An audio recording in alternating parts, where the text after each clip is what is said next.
កាសស្កើអីណែអាកូនពៅម៉ែចង់បានចៅក៏មិនគ្រាន់ប្រឡែម៉ែកូនបង្ខំកូននៃបកូនទៅខាងស្រីបានណាមើលថែ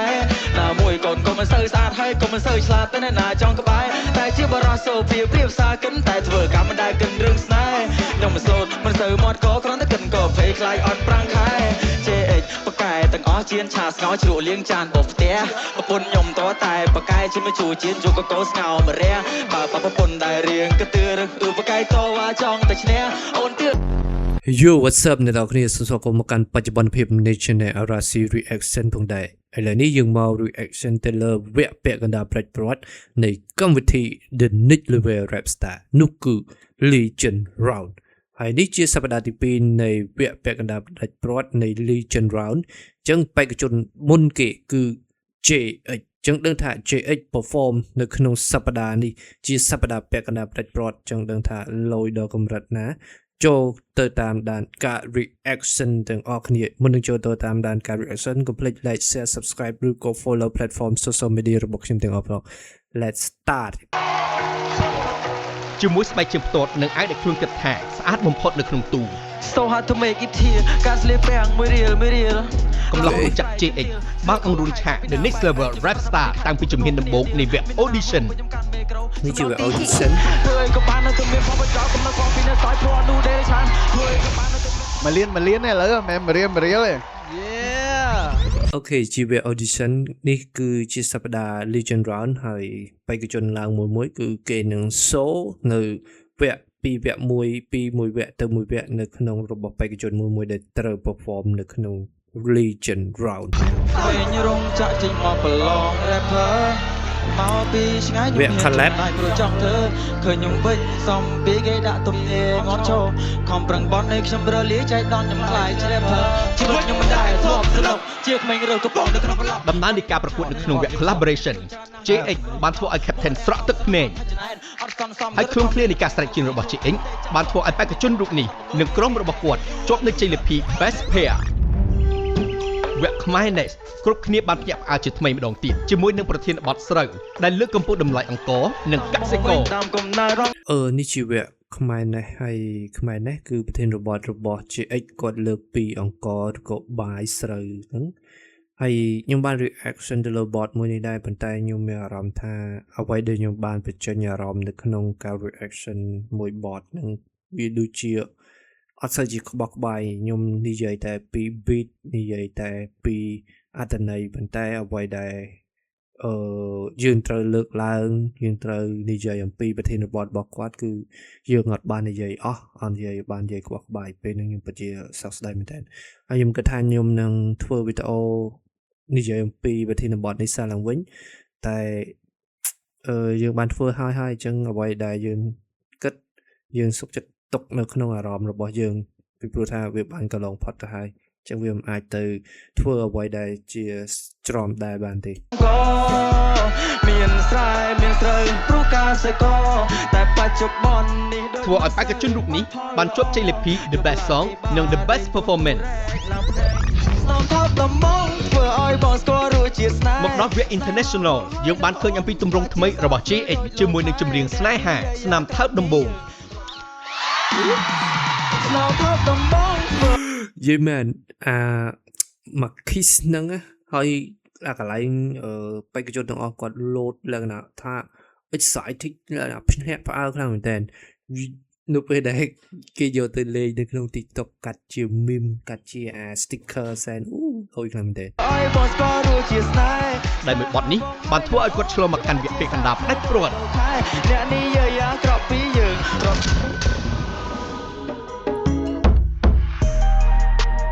ផលិតចម្រៀងនៅក្នុងវគ្គនេះ JX ហាក់ដូចជាមានភាពស្មុគស្មាញនិងព្រួយបារម្ភខុសពីរាល់ដងlegendary របស់ខ្ញុំគឺអ្នកមីងខាត់ស្គីមមើលថាមានចាស់ស្កើថ្នាក់ដែលរៀបច្បងខាត់សខីមិនទាន់បានមកដល់ JX ព្យាយាមថតសម្លេងផ្នែករបស់ខ្លួនជាច្រើនដងតែហាក់ដូចជាមិនសូវរលូនគឺពិបាកទៅសេព្រោះដោយសារតែខ្ញុំកែមកច្រើនមកបត់ហ្នឹងខ្ញុំគ្រាន់តែរាប់ពាក្យម៉ែហ្នឹង30ម៉ាត់ជាង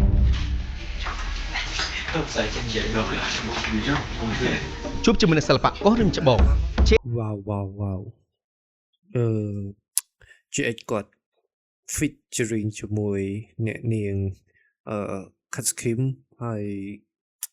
ប្រហែលជានិយាយអំពីប្រធានបទម៉ែអញ្ចឹងដូចគាត់បានលើកឡើងចឹងថាវាពិបាកទីមួយគាត់ជាក្មេងដែលបន្លកបែបសម័យថ្មីជា rapper ហើយជា featuring ជាមួយនឹងអ្នកនាង Kat Skim គាត់ជា legend ឬក៏តារាចម្រៀងជើងចាស់បែបកន្ទ្រឹមបែបអាយ៉ៃចឹងបែបបរិបទរបស់គាត់ទាំងពីរនាក់វាផ្សេងគ្នាចឹងនៅពេលដែលចាក់បញ្ចូលគ្នាវារឿងពិបាកខ្លាំងមែនតើចឹងដឹងថាគាត់ធ្វើបានដល់កម្រិតណាចាំយើងតាមដានទៅបន្តទៀត JH ហាក់ដូចជាព្រួយបារម្ភកាន់តែខ្លាំងឡើង បាទអូខេដំបូងឡើយមកជួបគ្នាបងនឹកស្មានថាគាត់ចេះលេងភ្លេង កូនបើនៅពេលដែល leak pro បន្តិចនៅក្នុង platform ដែលគេ spoil អញ្ចឹងឃើញថាអីនេះអាកូនបើអូ ភ្លេងឬមកក៏ចេះធ្វើភ្លេងចេះច្រៀងអីមកចូលមកដូចស្លូតដូចមើលអីចឹង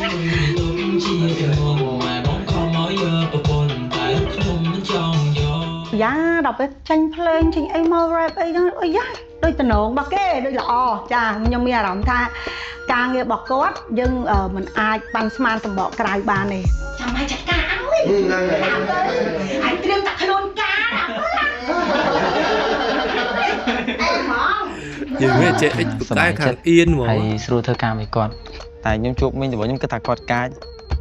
អារម្មណ៍ដែលបងធ្លាប់ច្រៀងរបៀបម៉ែកូនមួយគេច្រើនដែរប៉ុន្តែដល់អត់មានកូនប្រុសទេអញ្ចឹងនៅពេលដែលបងបានច្រៀងជាមួយកូនប្រុសបែបអញ្ចឹងមានអារម្មណ៍ថាអារម្មណ៍មួយប្លែកពីមុនដែលច្រៀងមួយស្រីអីនេះកូនប៉ែកូនប្រុសយ៉ាងអីនេះកូនប៉ែតាំង ឧបសគ្គមួយបានកើតមានឡើងគឺបទចម្រៀងមួយបទនេះតុងរបស់ JH គឺខុសពីតុងសំឡេងរបស់អ្នកនាង Kat Skim អ្វីដែលគាត់ចង់បានគឺវាខ្ពស់សលេងបងទៀបដល់អញ្ចឹងបងអត់អាចទៅបានអាហ្នឹងបងនិយាយប្រាប់គាត់គាត់ថាអូបងខ្ញុំចង់បានបែបចេះខ្ញុំថាបងថាអូយបងអត់មានសលេងខ្មោចអូនមានសលេងបិសាចអូអញ្ចឹងមកឲ្យដាក់បិសាចហ្នឹងមកចឹងអូនច្រៀងចឹងចាប់កុំឲ្យវាធូរអញ្ចឹងចាំបងច្រៀងចេះតាតាគឺគាត់មានទេពកោសល្យបងមានអារម្មណ៍ថាបទរបស់គាត់គឺគិតឃើញថាបទចម្រៀងរបស់គាត់បែបធម្មតាតែដល់ពេលគាត់ច្នៃប្រឌិតមកច្រើនហើយអ្វីដែលគាត់ឲ្យបងធ្វើ style អីរបស់យើងហើយគាត់ចង់បានបែបម៉េចយើងធ្វើតាមគាត់ហ្នឹងឃើញថាបទនេះមិនចូលគ្នាមកល្អគឺគ្រប់រសជាតិឲ្យបងមានអារម្មណ៍ផ្លាស់ប្ដូរក្នុងអាបទហ្នឹងប្រហែលជា4-5 អារម្មណ៍នៅក្នុងបទចម្រៀងរបស់គាត់ខ្ញុំថាសប្បាយចិត្តខ្លាំងពេលដំបូងអត់សូវស្រឡាញ់បានទេតែពេលធ្វើឲ្យអីហើយស្រឡាញ់ខ្លាំងហ្មងស្រឡាញ់ខ្លាំង មកទៀតហើយ នេះដល់វគ្គ perform មុននឹង perform នៅលើ stage គាត់ជួបបងលឿនពេកសម្រាប់ជីវិតគាត់ណាគាត់ជួបបងលឿនពេកព្រោះសម្បីតែខ្ញុំក៏ខ្ញុំមិនដែរបានជួបបងដែរមិនដែរស្រាប់គាត់ចេញពីកន្លែងមួយមកជួបបងលឿនពេកអញ្ចឹងភ័យមែនសម្រាប់គាត់ខ្ញុំគិតថាវាភ័យមែនក្នុងបទជំនាញហ្នឹងគឺចំណុចដែលចាប់អារម្មណ៍គឺការរៀប balance នៃបទការឲ្យតម្លៃគ្នាទៅវិញទៅមកនៅក្នុងបទជំនាញមួយបទហ្នឹង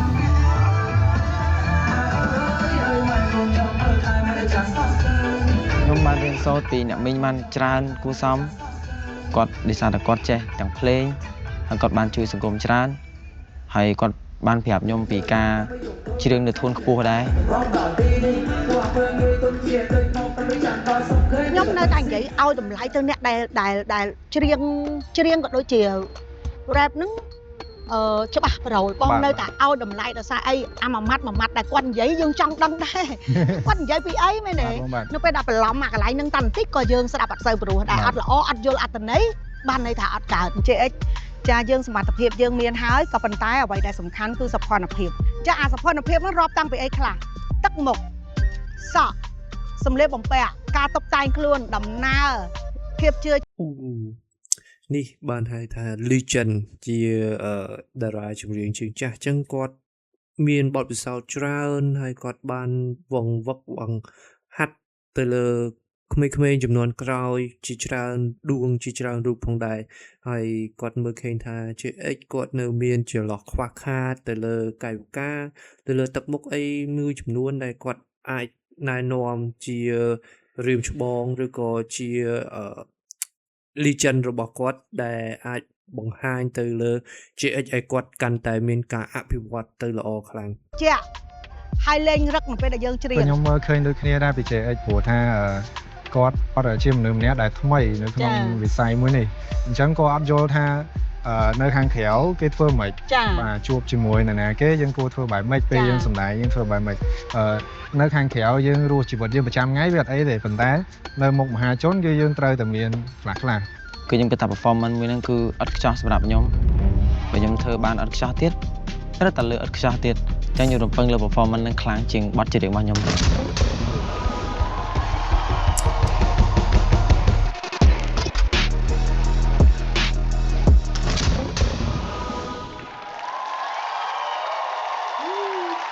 ជំរាបសួរអ្នកនរគ្នា ចេញមកបាយសុភាព ថ្ងៃហ្នឹងគឺខ្ញុំមានដំណឹងពិសេសមួយគឺដំណឹងស្វែងរកកូនប្រសាឲ្យម៉ាក់ខ្ញុំ វារដល់ណាជិះមើល វិញនៅកូនសានៅលើ អរគុណបងជួយមួយបង អូជួយចែកចាយវ៉ាវ អរគុណ ដំណឹងស្វែងរកកូនប្រសាឲ្យម៉ាក់ ដល់បងអាសាជីសេះគេលោកឃើញ អរគុណបងអរគុណ អូចប់ GX ធ្វើអញ្ចឹងមកក្បាច់ហ្នឹងបាស់ហើយកាប់តែនលេងសុវ័យចិត្តបាត់ហើយប៉ុណ្ណឹងកាប់តែនក៏និយាយអត់ឲ្យកាប់តែនហ្មងហើយកាប់តែនជួយរកខ្លះអត់ អញ្ចឹងជាធ្នូខ្ញុំនឹងច្រៀងមួយបទឲ្យអ្នកនរគ្នាស្ដាប់កុំភ្លេចជួយរាំផង ហេហេហេហេហេហេហេហេ លេងឡើលេងខ្ញុំដឹងលេងហ្មងលេងហ្មងលេងឡើ អូ hold on មែ អូ ន យម៉ែមកទៀតហើយ ជុំឃើញទេដូចឆាចវ៉ាន់ដាបានធ្លាប់លើកឡើងនិយាយចឹងថាទៅលើ You High Captain You High គាត់ខ្លាំងទៅលើការ perform ចឹងការរៀប performance នៅលើ stage នៅលើឆាកគាត់មាន idea ច្រើននៅក្នុងការលេងជាមួយ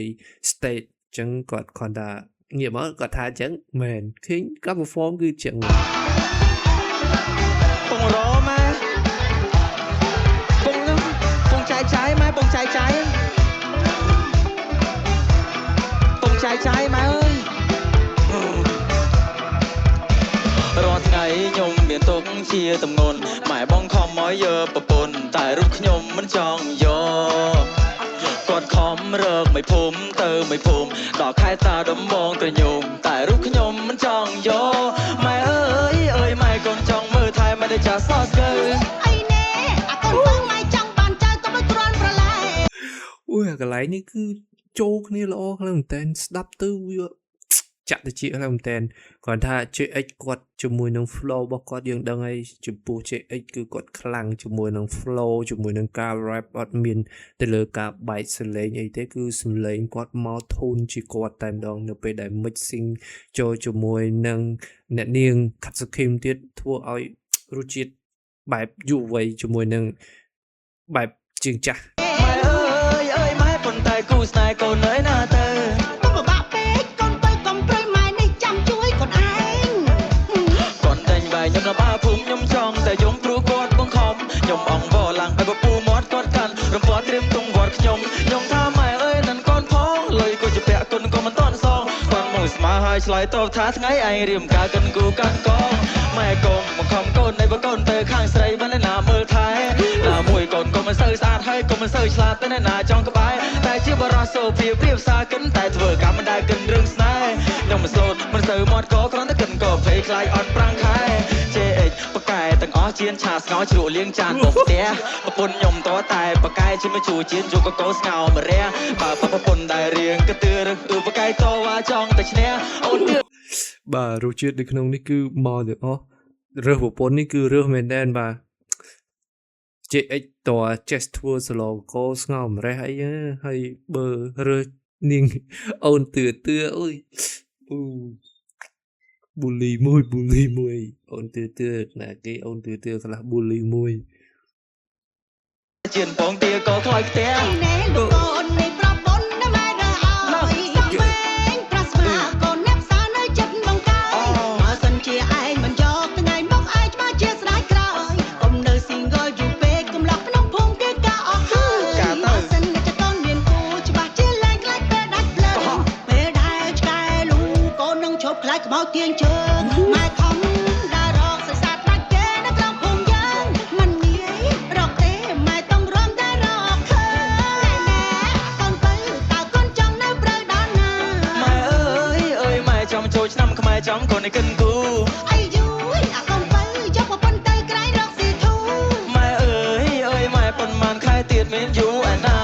គាត់ថាខ្ញុំរឹងដូចដៃថែបខ្ញុំក្មេងដើរលេងមិនទាន់ស្អែកចាំមើលចូលឆ្នាំនៅខែចែកខ្វះអីនារី ប៊ីតឡានេះបុកញាក់លុយមែនអាទុបអូយចង្វាក់នេះលុយខ្លាំងមែនទេ ដើរមកអែបฉันเอาแต่แนวស្ដាប់តែខ្ញុំប្រាប់មូលហេតុខ្ញុំមិនស្នេហ៍ដោយសារមិនត្រូវថែបទៅទទួលអារម្មណ៍ថៃឡៃយកវ៉ាយមិនយកប្រដេប្រដាស់ព្រោះថាវាដង អូវាយនេះលុយមែនមានចង្វាក់បែបរៀងកត្រឹមបែបជាមួយនឹង pop តិចដល់ពេលចូលមកបែប change beat មកណាបែប rap ដាក់អូយញាក់ ជួយស្នេហ៍ដំបងរឿនដងគ្មានតឹងមើលស្មោះស្មៃធ្វើតែបែកអឹងស្នេហាស្វីតបានមួយអត់ទៅចាំឲ្យខ្ញុំជោគជ័យខ្វាយស្រីអង្គុយចិត្ត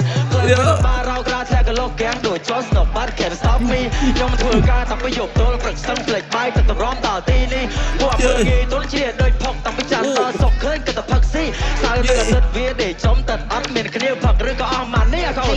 អូ deal មួយ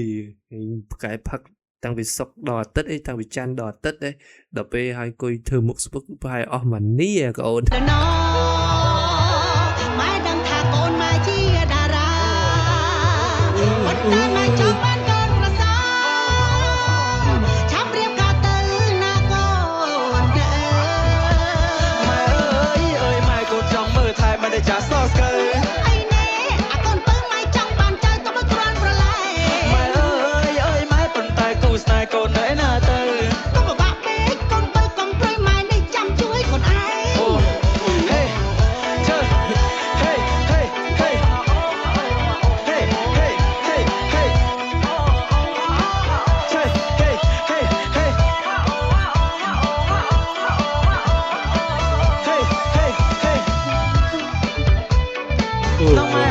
ពេលអ្នកម៉ាក់កូនណៃនាំកូនសា យកទេចេអិចនេះសុភាពទេតែរើសកូនផ្សារហ្នឹងមែនរើសប្រពន្ធហ្នឹង អើយអរេម៉ែអូនេះម៉ែនេះ នេះ អូយទារ៉ាអញ អូខេការ perform របស់គាត់បានបញ្ចប់ហើយខ្ញុំសូមបញ្ចេញយោបល់ឬក៏មតិមួយចំនួនដែលខ្ញុំជាអ្នកស្ដាប់ជា audience ម្នាក់ដែលតែងតែស្ដាប់នៅក្នុងកម្មវិធីហើយឬក៏ reaction នៅក្នុងកម្មវិធី The Next Level Rap Star នេះផងដែរនេះជាសម្រាប់ខ្ញុំឃើញថាការ perform នេះវាបើខ្ញុំអត់ចង់ compare ទេហើយក៏ខ្ញុំអត់ចង់ប្រៀបធៀបដែរនៅក្នុងកូនក្រុមរបស់ Vito ខ្ញុំឃើញថាការ perform អ្នកនាង Kat Skim ជាមួយនឹងវ៉ាន់សាក់សម្រាប់ខ្ញុំឃើញថាល្អខ្លាំងមែនតើហើយចំពោះ GX ខ្ញុំឃើញថា intro របស់គាត់មើលទៅវាដូចជាវាល្អដែរតែសម្រាប់ខ្ញុំគិតថាវាដូចជានៅរឿងមានចំណុចខ្វះខាតមើលទៅដូចវាអត់ស៊ីជាមួយនឹងប្រធានបទនៃចម្រៀងរបស់គាត់គឺវាដូចអត់សូវស៊ីជាមួយនឹងចម្រៀងរបស់គាត់ប៉ុន្តែទៅលើ flow លើ beat មានចង្វាក់បែបផ្សេងនៅក្នុងនឹងមិចចូលគ្នាច្រើនហើយមានការ rap ជាច្រើនចង្វាក់នៅក្នុងនឹងផងដែរមើលទៅល្អខ្លាំងមែនតើគ្រាន់តែទៅលើការ perform គឺខ្ញុំឃើញថាអ្វីដែលខ្ញុំវាអារម្មណ៍របស់ខ្ញុំអ្នកនរគ្នាអ្វីដែលយើងមើលឃើញហើយការគិតវាតែតែមានចំណុចផ្សេងគ្នាតែជាអារម្មណ៍របស់ខ្ញុំវាដូចជានៅមានការខ្វះខាតហើយ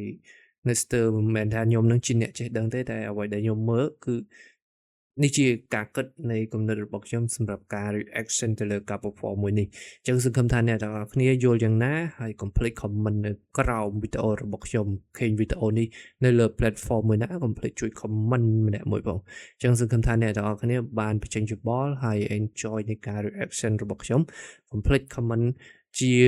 យោបល់នៃ idea ខ្លួនរបស់យើងថាយើងយល់ឃើញយ៉ាងណានៅក្នុងការ perform ប៉ុន្តែខ្ញុំឃើញ beat នៃ pro នៃ lyric គឺថ្មីមកហើយអត់មានថាជន់គ្នាទេហើយទៅលើ beat ក៏ល្អដែរប៉ុន្តែគាត់ថាខ្ញុំអ្វីដែលមើលនៃការ perform នេះបើសិនបើមាន perform បែបលក្ខណៈផ្សេងមួយទៀតគឺអានឹងវាអាចនឹងរសជាតិមើលទៅដូចជាតែគាត់ឃើញបើក្បាលមកគាត់ឃើញ perform គាត់ដើរចែកギតាដំណឹងស្វែងរកកោភាសាមើលទៅដូចវាដូចឬអត់សូវស៊ីចូលជាមួយនឹងអត្តន័យនៃចម្រៀងរបស់គាត់អ្នកនរគ្នាអានេះជា idea របស់ខ្ញុំចឹងសង្ឃឹមថាអ្នកនរគ្នាយល់ឃើញយ៉ាងណាកុំភ្លេចអាច comment តវ៉ានៅក្នុងវីដេអូរបស់ខ្ញុំក៏បានអាចបញ្ចេញយោបល់តាមផ្សេងៗបានប៉ុន្តែនេះជាការយល់ឃើញនិងការគិតរបស់ខ្ញុំចឹងសង្ឃឹមថាអ្នកនរគ្នាបានចូលរួមចំណែកស្ដាប់តាំងពីដើមរហូតដល់ចប់ហើយយល់ឃើញយ៉ាងណាកុំភ្លេច comment អូខេចឹងវីដេអូនេះមានតែប៉ុណ្្នឹងទេសង្ឃឹមថាអ្នកនរគ្នានឹងចូលចិត្តកុំភ្លេច share like ជួបគ្នានៅវីដេអូ reaction បន្តទៀត Let's bye